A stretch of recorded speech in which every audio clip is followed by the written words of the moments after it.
Thank you very much, worship team. Good afternoon, everyone. Come on, you can do better than that. Good afternoon, everyone. Praise the Lord. Some of you are aware that I'll be flying out again this Wednesday to Bangkok, Thailand, to conduct a seminar there. And, I have that mindset that whenever I preach, I consider it would be my last preaching. But of course, God forbid, but please do pray for me for safety and stamina and anointing. But again, we are just so thankful to the Lord for the doors that are being opened for us to conduct these seminars. And I have this church as my home church, my partner in this ministry, and so I really appreciate your prayers. This afternoon, we're going to study a subject, and I'd like to open up with a question, and the question being, what's the first thing that comes to mind when you hear the word leprosy? What's the first thing that comes to mind when you hear the word leprosy? How will you react if you found out that the one seated beside you in the bus is a leper? Would you consider transferring to another seat? You know what, friends? Since the fall of man in the Garden of Eden, death, disease have been a terrible reality for us. For centuries, the search for cures to alleviate illnesses and suffering has gone on. From the aboriginal witch doctor to the most sophisticated hospital, the same battle is being waged day in and day out. Sickness, pain, death, they all have cast a dark shadow on human existence. Now, we can try to deny it, that we're getting old. We try to color our hair, stretch our face. We can try to deny it. We can try to fake it. We can try to ignore it. But friends, the truth stubbornly persists. And in the words of the Apostle Paul, he said, our bodies are wasting away. Our bodies are wasting away. Being mortal, we ultimately die. Being prone to sickness, we hurt. Pressure wears us. Anxiety gives us ulcers. Disease scares us. And death haunts us. It's no surprise then that any promise of relief from physical suffering generates a large response. There are some churches today, there are some religious circles today, their way of drawing people in is to promise healing for the body to everybody. I mean, who doesn't want good health and the prospect of living to a ripe old age? Everybody wants that, whether Christian or non-Christian. I read someone, a wealthy man, who wrote these words. He said, I would exchange all my riches for the blessing of good health if I could do so. My throat is getting itchy here. Maybe sign of old age, I don't know.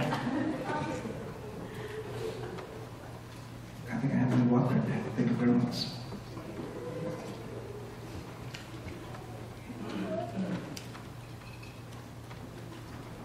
So what we see here from this statement is that money is useless no matter how much money you have if you have an incurable illness.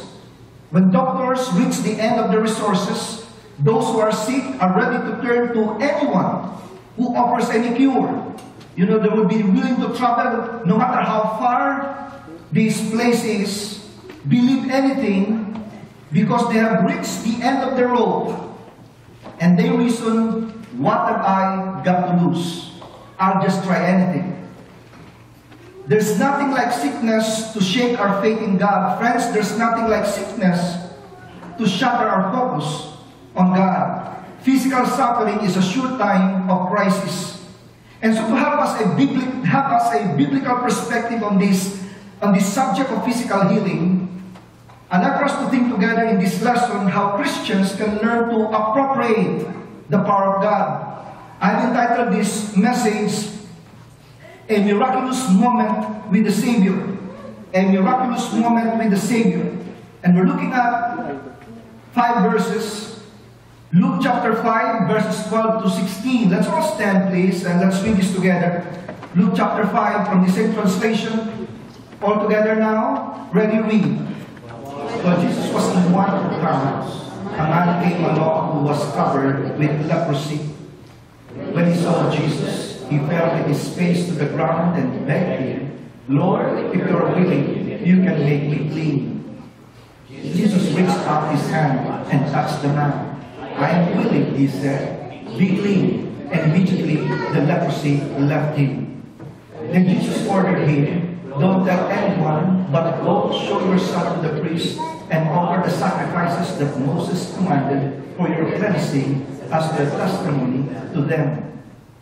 Yet the news about him spread all the more, so that crowds of people came to hear him and to be healed of their sicknesses. But Jesus often withdrew to lonely places and prayed. Let's pray. Almighty God, we are so thankful for the privilege that we can look into this episode in the life of the Lord Jesus. Thank you for preserving this story for us. Lord, we realize that many lives have been changed, many diseases have been cured, just reading through these words.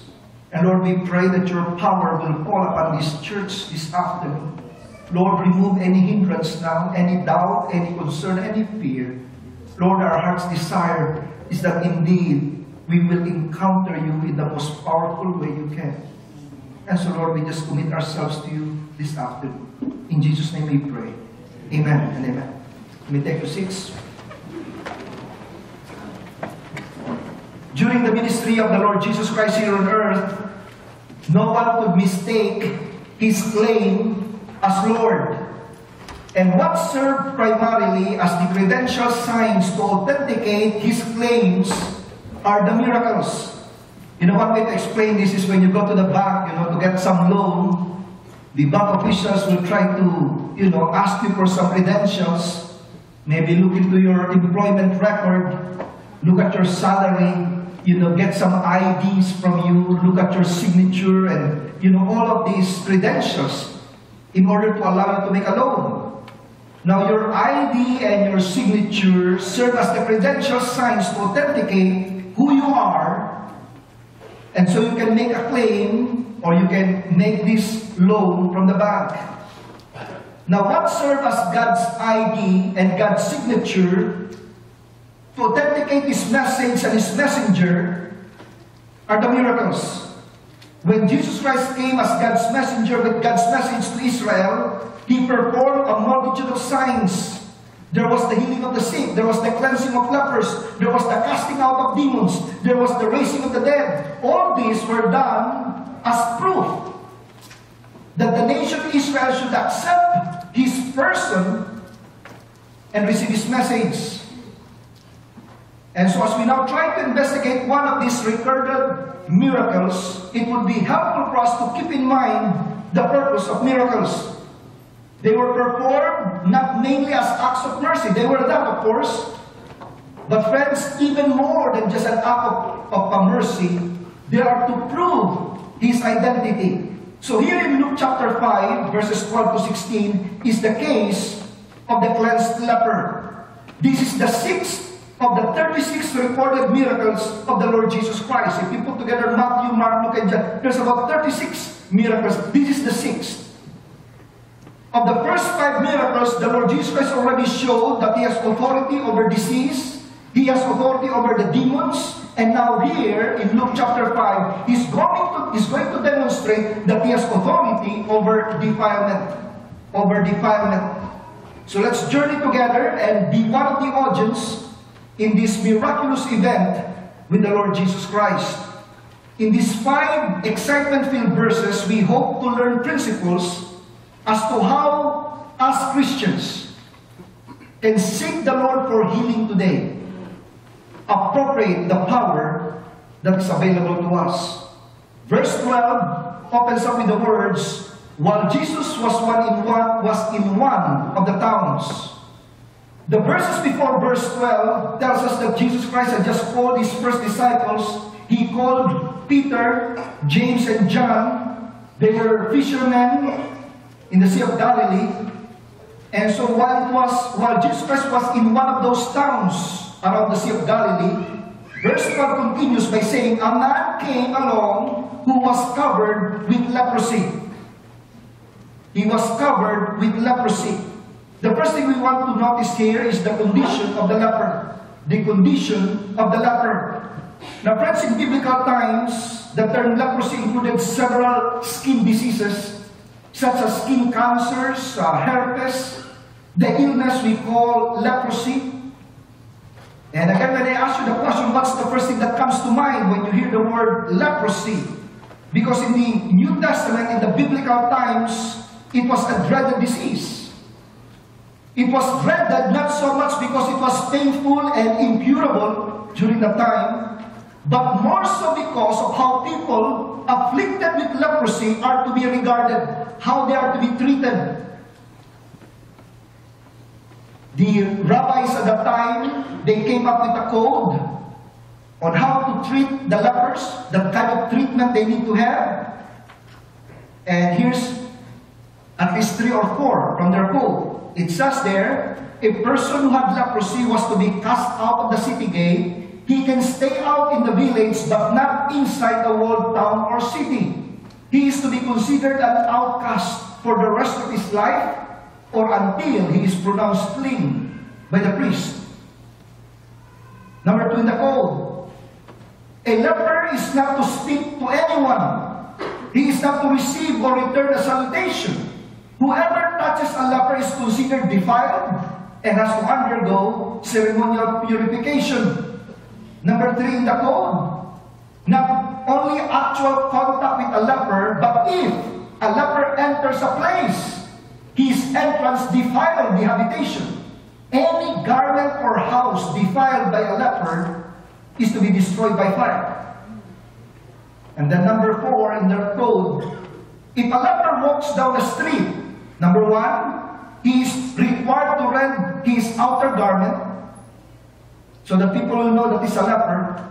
He is to go with no covering on his head, and his hair is disheveled. He is to cover his mouth, as is done when one is in lamentation for the dead. And as he walks, he is to cry out loud, unclean, unclean, so as to warn passers-by and give them opportunity to avoid him. Now, the distance that must be kept from a leper is no less than 6 feet. And if the wind is coming from his direction, it should not be less than 150 feet. Wow. In fact, a rabbi would not eat an egg that was purchased in the street where a leper just passed by. So friends, why such an elaborate and inhuman treatment of lepers according to the rabbinic code? Well, for sure, it's to avoid contamination. There is fear of infection, but it's more than that. You see, the mindset is what's keeping people so afraid of leprosy. It is believed that this disease is a direct stroke of God as a punishment for special sins. And so if you committed one sin, a special sin, then the punishment would be leprosy. And so those rabbis during that time, they loved to trace disease to moral causes. And so don't try to think that way. You know, when somebody gets sick, don't think immediately, I wonder what his sin was. You know, why is he sick? The standard teaching of that day is this: the sick is not healed till all his sins are forgiven him. That's the standard teaching of that day. So here was this man, in the words of Dr. Luke, he was covered with leprosy. He was covered from the sole of his foot to the crown of his head, from Kalyu to Kaspa. And so he was covered with leprosy. So the thing that we see here, first of all, is his disease. Now, I'm sure most of us we have an idea what leprosy does. It attacks the nervous system in such a way that a person loses all sensation of pain. And so that a man that is gripped with leprosy might accidentally put his hand over a flame, and his hand is burning, and if he's not looking, then his hands will just burn because he won't feel any pain. And so a leper was a walking death that lasted an average about 9 years until its victim is finally collapses in a pull-ups line. Not only would the person suffer unbelievable horror physically, but as we have read, the social rejection was more than anyone can bear. When it was determined that a man had leprosy, he would be banished from that village. He would no longer be allowed to interact with his own family and his friends. He would be considered an outcast, and people would sometimes throw stones at them just to shoo them away. And that's why, friends, there is no disease in the Bible that pictures the devastating results of sin in the life of a sinner as does the disease of leprosy. That is the disease that is pictured, that is the result of sin. Sin is the leprosy of the soul. Sin starts off innocently, just like leprosy. You can see a white spot right there, and it's just innocent, it's just a white spot. And then it starts small, and then it gallops its way until the whole body is covered. And friends, the same thing with sin. Sometimes when we commit sin, we think it's just not serious, it's just, just a little flirtation in the job. Just showing some more flesh. And then, the next thing you know, things have gone farther than you ever imagined. Sin always starts that way. Leprosy leaves a person feeling worthless and hopeless. And friends, the devil will tell the sinner 2 lies. Listen to these 2 lies.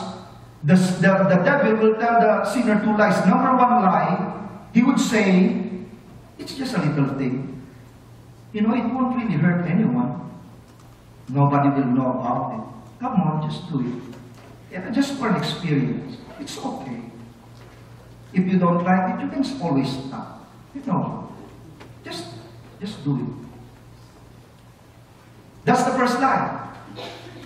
And then when you fall for that, the devil will tell you the next lie, and the next lie sounds like this. It's too late. There's no more hope. You're absolutely useless. There's nothing you can do about it. This case is incurable. You're an addict now. You can't get away from it. Friends, that's the condition of hopelessness and sorrow in the life of a leper, and spiritually in the life of a sinner. Outcast from society, or outcast from God, devoid of honor and self-respect, the mental anguish and exhaustion trying to find rest that cannot be found. And verse 12, it says there, when he saw Jesus, he fell with his face to the ground and begged him. We see his disease, but now we see his desire. His desire. Somehow the word got out, and he heard it from his own colony of lepers that Jesus of Nazareth was on his way, and that he has heard that Jesus has healed many people who have been sick. And you know what? Hope began to build in his heart. When you begin to hear the word of God, when you begin to hear the good news, hope begins to build up. People need to hear the gospel. People need to hear the word of God. That's when faith is built. That the other lepers in the colony did not give it a try, did not even, have a second thought about it. They heard that Jesus Christ is coming, but they didn't do anything about it. It's about the same reaction some people will have. This afternoon, after our sermon, we're going to invite people to come so that they can have an experience with God. But some people, they just don't care about it. They don't really believe this kind of stuff. And so this leper, when he saw him, he completely disregarded the law of the rabbis he came running to Jesus, and then falling at his feet, he exclaimed, "Lord, if you are willing, you can make me clean." Somehow he recognized his unworthiness by falling down, turning his gaze away from the Savior. He submitted himself to his sovereign will by kneeling down and then bowing his face to the ground. The leper believed that Jesus Christ had the power. He said, "If you are willing, you can make me clean." He believed it. There's no doubt in his mind that Jesus Christ can heal him. The only question he had is, Jesus Christ, is he willing to do it? Not in his ability. There was no question about his ability. Is he willing to do it? Somehow this leper, he came to the realization that the only hope for his life was a miracle. You know, until people come to that point of desperation, they won't really call on God. People, they have to come to that point of desperation when they have no more money and they don't have a job. That's when they ask for, "Please pray for me. I ran out of EI. There's no more money in the bank." Until they come to that point of desperation, they won't really call on God. Until the doctor said, "I'm sorry, this is already incurable. You're now stage 5. And then that's when they call for prayer. That's when they ask people for help. Now that is sad. But this leper, he came to that realization. His only hope was a miracle. The only answer to his problem was a miracle from God. And when he saw Jesus, friends, he just ignored all those inhuman rabbinical laws and rules and tradition that bound him for years, that has separated him from society. And he boldly approached the presence of Jesus. And so here, secondly, we see the compassion of the Lord. We saw the condition of the leper, but look at the compassion of the Lord in verse 13. Jesus Christ said, "I am willing." I am willing. The heart of Jesus reached out and said, "I will." You know, many people today, they allow the doubt to control their minds. Does God really care? Does Jesus really care?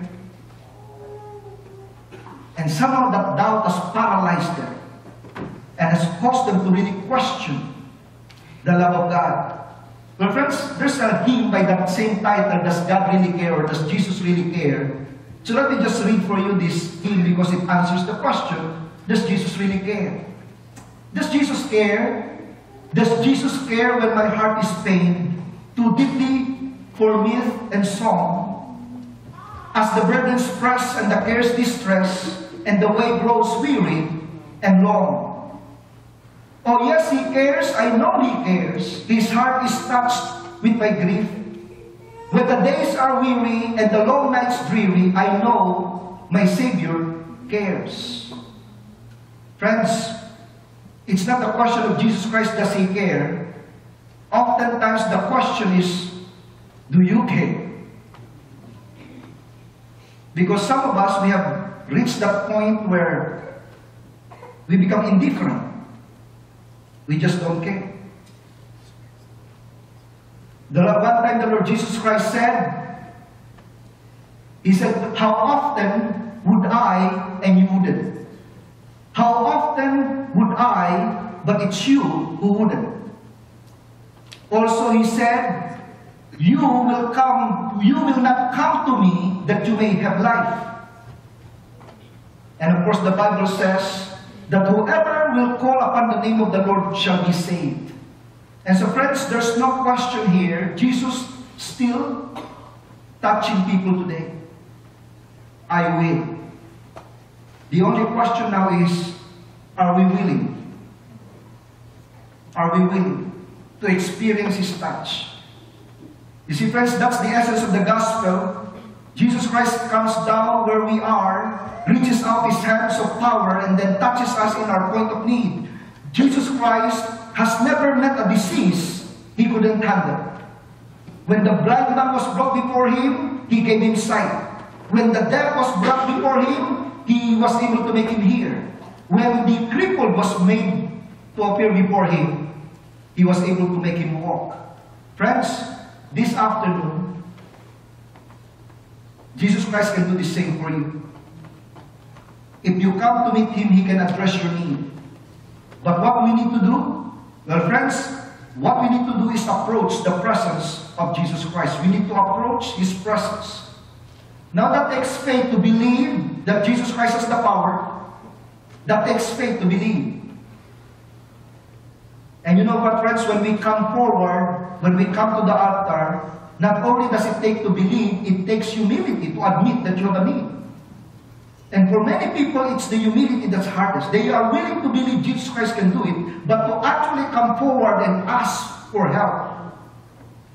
Somehow that pride is preventing us from experiencing the power of God in our lives. And friends, not only are we to approach the presence of Jesus Christ, we also are to appropriate the power of Jesus. Appropriate the power of Jesus. Reading verse 12, it says here, when he saw Jesus, he fell with his face to the ground and begged him, Lord, if you are willing, you can make me clean. Do you see there was no doubt in his mind that Jesus Christ can heal him if he wants to?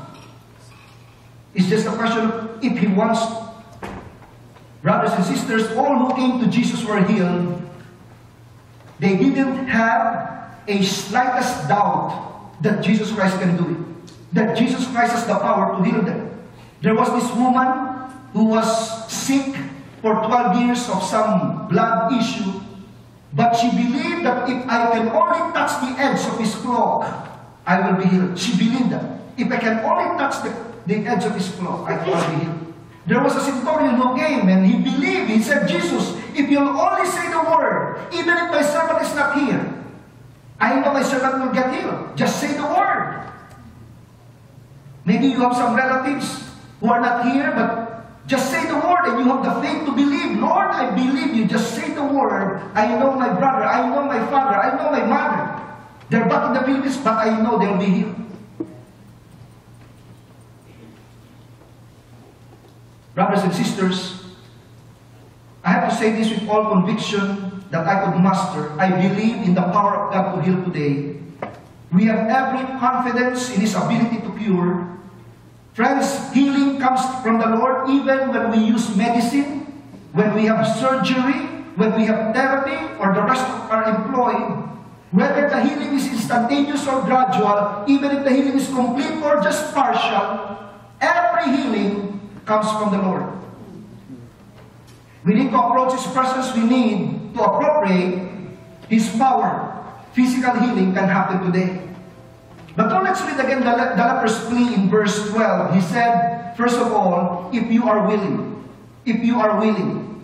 Friends, when we come to God asking for healing, we need to have that kind of attitude if you are willing. You see, do you sense there that somehow there was the spirit of demandingness in those words? If you are willing. You don't sense demandingness. Somehow, some people, they would demand from God, Lord, I have the faith to believe, therefore you should heal me. But friends, if you are willing. Friends, what we see there is a plea for mercy. It's a plea for mercy. Just because you have enough faith in God's power doesn't give you that guarantee that God will have to heal you. Maybe you need to be cured first of other things, maybe like pride and demandingness. But it's the plea of mercy. And then it says there, if you are willing, you can make me clean. When he said, you can make me clean, friends, that's a plea of faith. That's a plea of faith. But what set the tone for his plea of mercy and his plea of faith is the title that he used for the Lord Jesus Christ. He said, Lord, Lord. Friends, that's the ground tone when we pray for healing. We submit ourselves to God's sovereignty. He is the Lord and we are the subjects. We don't demand anything from God. We just allow ourselves to come before his presence, just prostrate before him. And with that, Lord, that's the plea of submission. The plea of submission. It is the absolute committal of ourselves to his sovereign will. And so when we seek God for healing, friends, we need to have this kind of mindset. It's a plea for mercy. It's a plea of faith, but it's also a plea of submission. We must first submit ourselves to God's sovereignty. Lord, if you are willing, I have no doubt that you can heal me. The Lord Jesus Christ himself, when he made that prayer before he was arrested that night, he said, not my will, but yours be done. That is total submission. This is the Lord Jesus Christ himself. He's not demanding it from the Father. Not my will, but yours be done. And then we read in verse 13, Jesus reached out his hand. You know, I can imagine when Jesus Christ was about to do this, you see the leper right there, prostrated before him, and Jesus Christ was about to reach out his hand. You can just imagine the crowd around them. They were in suspended animation. Their eyes were wide. They're gasping some air. Their mouths were left open. They were trying to actually prevent the Lord Jesus Christ from touching this leper, lest he be defiled and be made unclean. You can just imagine the shock on their faces. These crowds around the Lord Jesus Christ. Jesus Christ reached out his hand. And then it says, touched the man. He touched the man. You know, the corruption did not enter his hand. It's the power that was able to penetrate the body of that man. There was so much power in that hand. No corruption can counter that power. And friends, it says there, Jesus Christ said, be clean, I am willing, be clean, and immediately, that's the key word there, the leprosy left him. Friends, nowhere in the whole history of Israel, you read from Genesis to Malachi, nowhere will you find a person healed of leprosy by just the word of mouth. I know there was this king who had to dip, in the river, but this one is just the word of mouth. You cannot find that kind of miracle in the era of Moses or the era of Elisha. There is no Old Testament precedent to it, nor was there any Jewish expectation of it. This miracle, no doubt, carried to the heart of conviction of the absolute power of the Lord Jesus Christ. Here is his credential. Here is the ID. Here is the signature. Jesus Christ has power over defilement. And the Lord Jesus Christ used this miracle as a sign to the unbelievers to make the proclamation of the gospel effective. And then lastly we see here, not only the condition of the leper and the compassion of the Lord, but we see the command of the law. The command of the law. In the case of this cleansed leper, the Lord Jesus Christ ordered him in verse 14. It says there, Jesus Christ ordered him, don't tell anyone, but go, show yourself to the priest, and offer the sacrifices that Moses commanded for your cleansing as a testimony to them. Now obviously, if you get healed, the first thing you do is to tell your relatives, tell your wife probably, tell your kids, tell your loved ones. But Jesus Christ said to him, don't tell anyone. Instead, go and show yourself to the priest. Why is this? Why is this important? Now friends, remember what we said a while ago? What's the purpose of miracles? It's authentication. It's to authenticate the person of Christ and the message that he brought.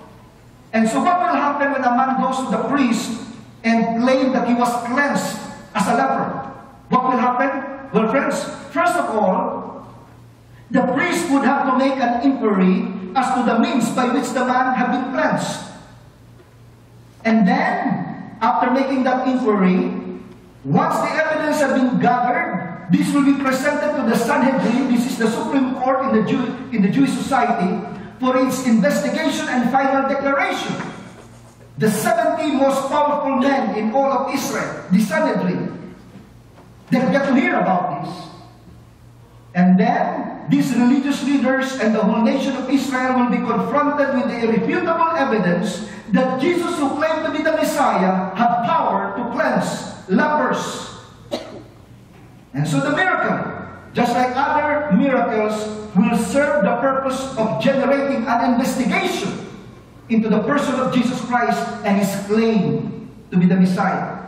You know, some people, they just dismiss the idea that Jesus Christ is God without even investigating. It's sad. Without even really researching about the Lord Jesus Christ. Is he a historical Jesus? Did he actually come here? Are there evidences outside the Bible that we can see that Jesus Christ actually came?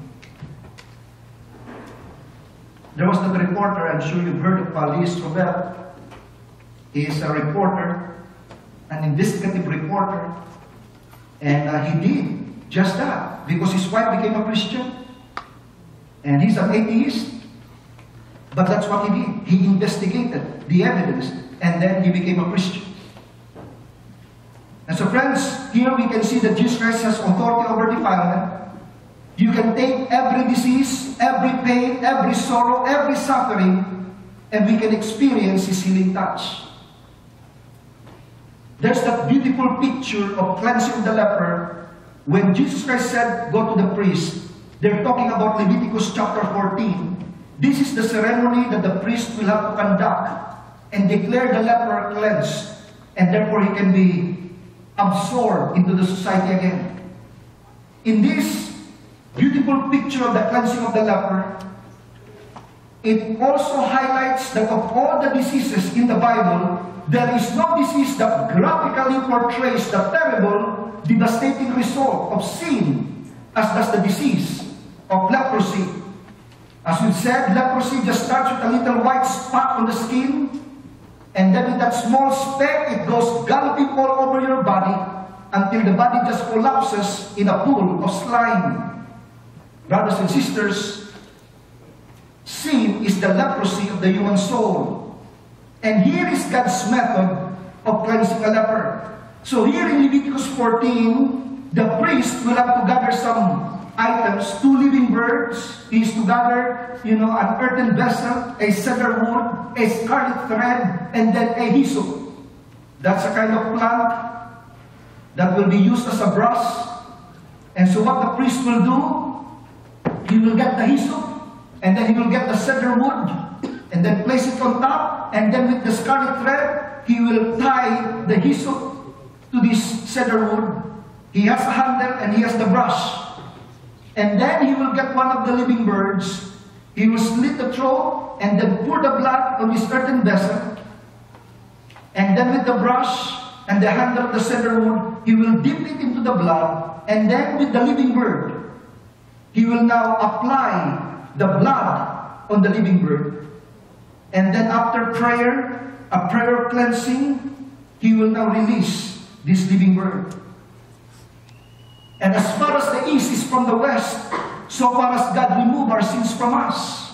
Friends, without the shedding of blood, there is no forgiveness of sins.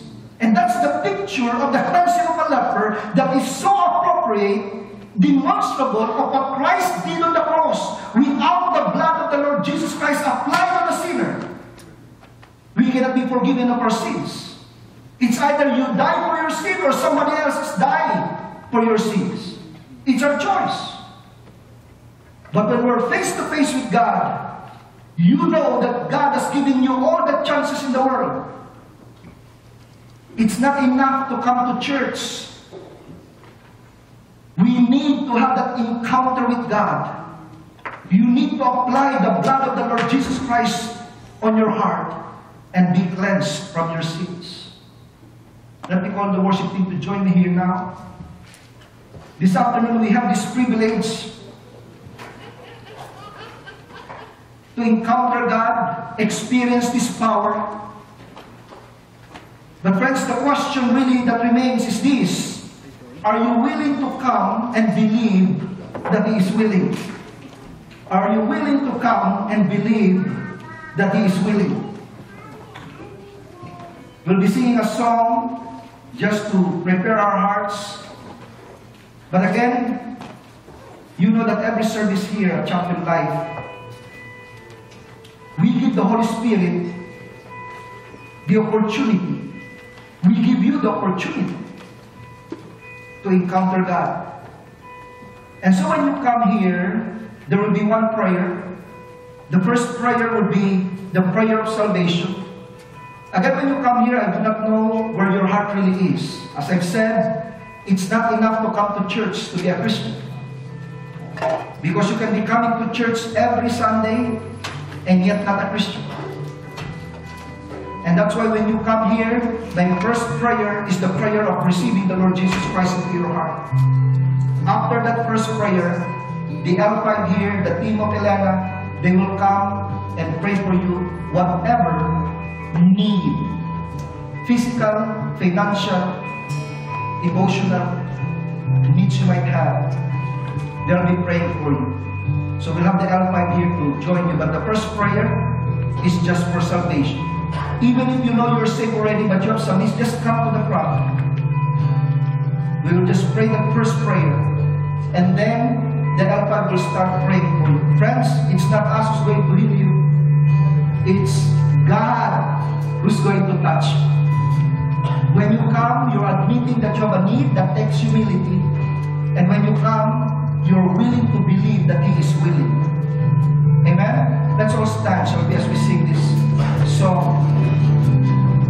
Halfway through the song, you can come. And once everybody's here in front, I'll pray the first prayer. And then the L5 will be approaching you.